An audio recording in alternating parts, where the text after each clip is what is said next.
کہ آپ یہ کر لیں یا یہ کر لیں. اس جملے میں یہ جو یا کا لفظ آتا ہے یہ بتا رہا ہوتا ہے کہ مجھ سے پہلے اور بعد والے جملوں کا ایک ہی جملے کے ساتھ ایک ہی کلام کے ساتھ کنیکشن ہے. ایسا نہیں ہے کہ یا سے پہلے والا کلام کسی اور کا ہے یا کے بعد والا کلام کسی اور کا ہے, یا سے پہلے والی بات کوئی اور ہے یا کے بعد والی بات کوئی اور ہے. تو اللہ تعالیٰ بھی یہ فرما رہے ہیں ام یا لم نہیں تنذر آپ ڈرائیں. فرمایا حضور صلی اللہ علیہ وسلم سے کہا جا رہا ہے کہ آپ ان کافروں کو ڈرائیں یا نہ ڈرائیں یہ ایمان نہیں لائیں گے, کیونکہ وہ ضد اور ہٹ درمی پر اٹک گئے اڑ گئے. تو اللہ تعالیٰ نے فرمایا ام لم تنذرہم, اس سے پہلے جملہ ہے انذرتہم ام لم تنذرہم, آپ ڈرائیں ان کو یا نہ ڈرائیں وہ ایمان نہیں لائیں گے. تو ام کا تعلق ام نے بتایا کہ لم تنذر کا تعلق پچھلے والے جملے کے ساتھ ہے. اسی طرح لاکن کا معنی ہے لیکن, یہ اردو میں بھی استعمال ہوتا ہے لیکن, اور لاکن لا تعلمون لیکن تم نہیں جانتے. اردو میں بھی استعمال ہوتا ہے کہ ہم نے ایسا کیا لیکن ایسا نہیں کر سکے. یہ جو لیکن آیا اس نے لیکن کے بعد والے جملے کو الفاظ کو لیکن سے پہلے والے الفاظ کے ساتھ جوڑ دیا. اس کے بعد ہے حتیٰ کا معنی ہے حتیٰ کہ یہاں تک کہ, اور حتیٰ زرتم یہ اس کی مثال ہے, معنی ہے یہاں تک کہ تم زیارت کر لو.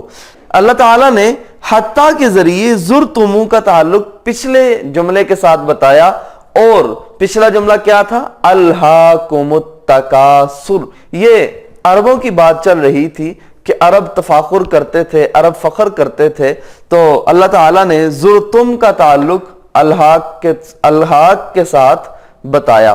فرمایا اور اس کے بعد فا ہے, فا کا معنی ہے پس, تو, اور اس کی مثال ہے فکبر. تو اس کا معنی بن گیا تو آپ بڑائی بیان کریں, پس آپ بڑائی بیان کریں, یعنی اللہ تعالیٰ کی بڑائی بیان کریں.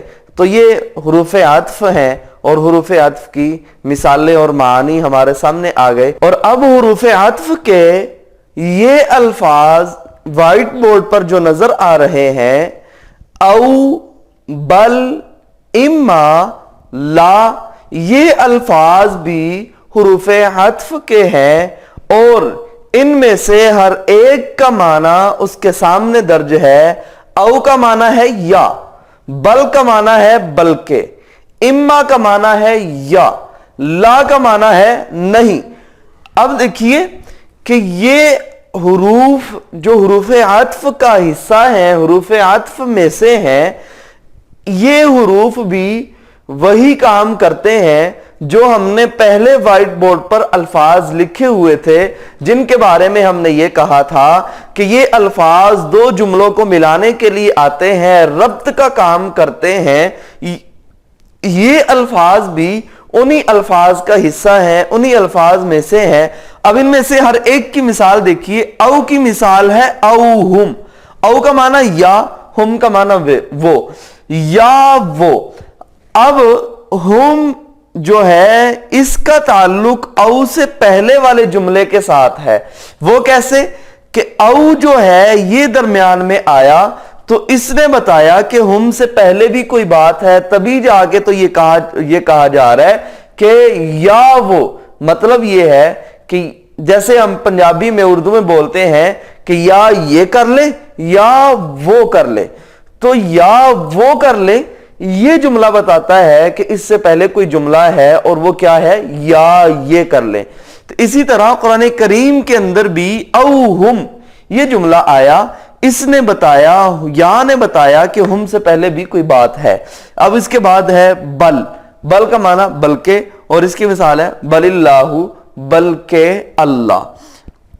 اب یہاں پر یہ سمجھ لیں کہ اب ہم نے جو حروف عطف کے اندر پڑھا وہ بل پڑھا, بل با کے اوپر زبر لام ساکن, اور قرآن کریم کی جو مثال دی جا رہی ہے اس میں با کے اوپر زبر ہے, لام کے نیچے زیر ہے. یہ بات ذہن میں رکھیے گا کہ جب کسی حرف کو ذکر کیا جائے گا اور حرف کا آخری حرف ساکن ہو تو اس حرف کے اوپر زیر، اس حرف کے نیچے زیر بھی آ سکتی ہے، زبر بھی آ سکتی ہے، لیکن موقع مناسبت کے لحاظ سے اب یہاں پر لام ساکن تھا، لام کے نیچے زیر آ گئی موقع کے لحاظ سے، اور پہلے تھا بل اللہ تو بن گیا بل اللہ۔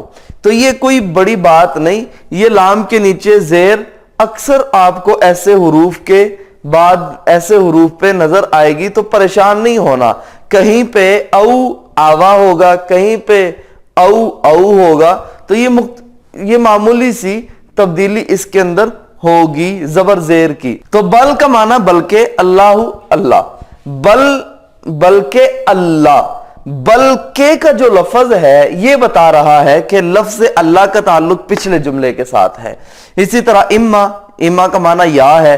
اب اما تخافنا، یا آپ ضرور ڈریں گے یا ڈرائیں گے، یہ جو یا آیا اما، یہ بتا رہا ہے، اس کا معنی بتا رہا ہے یا، کہ اس کا تخافنا کا تعلق اس سے پہلے والے الفاظ کے ساتھ ہے، یہ جملوں کے ساتھ ہے۔ لا کا معنی نہیں، لا تعلمون، تو لا نہیں تعلمون، تم جانتے، تم نہیں جانتے۔ اب لا جو ہے یہ بتا رہا ہے، یہ ظاہر کر رہا ہے کہ تعلمون کا تعلق اس سے پہلے والے جملوں اور الفاظ کے ساتھ ہے، تو یہ حروف عطف ہیں۔ حروف عطف کے معنی کو یاد کیا جائے، حروف کو یاد کیا جائے، تو یہ حروف عطف کو اچھے طریقے سے ذہن نشین کیجئے، تاکہ قرآن کریم کے اندر یہ الفاظ جب بار بار استعمال ہوں تو ہمیں فوراً سمجھ آ جائے کہ یہ الفاظ کس لیے آئے ہیں، یہ الفاظ کس لیے آتے ہیں اور کس لیے آئے ہیں، ان الفاظ کے مقاصد کیا ہوتے ہیں۔ تو حروف عطف کے حروف کو اور معانی کو اور حروف عطف کے مقاصد کو اچھے طریقے سے ذہن نشین کیا جائے، ان کو یاد کیا جائے، حروف کو بھی معانی کو بھی۔ ملتے ہیں اگلے لیکچر میں۔ السلام علیکم ورحمۃ اللہ۔